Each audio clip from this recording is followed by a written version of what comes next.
নিকট অতীতে যা ছিল অকল্পনীয়। সাংবাদিকদের জবাবদিহিতা নিশ্চিত করার জন্য সরকার ইতিমধ্যে প্রেস কাউন্সিল পুনর্গঠন করেছে।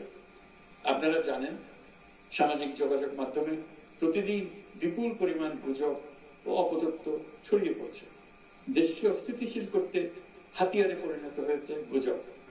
অপতথ্য মোকাবেলা করার জন্য সাংবাদিকদের সক্ষমতা বাড়াতে বিভিন্ন ধরনের প্রশিক্ষণের ব্যবস্থা নেওয়া হচ্ছে।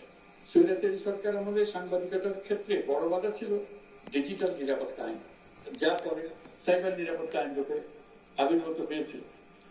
আমরা এই আইনটি বাতিল করেছি। এই আইনের অধীনে সাংবাদিকদের বিরুদ্ধে করা সব মামলা বাতিল করা হয়েছে। সংবাদ মাধ্যমের স্বাধীনতা নিশ্চিতকরণে এটি একটি বড় অগ্রগতি। নতুন যে আইন প্রণীত হয়েছে তাতে আগের আইনের নিবর্তনমূলক 9টি ধারা বাদ দেওয়া হয়েছে।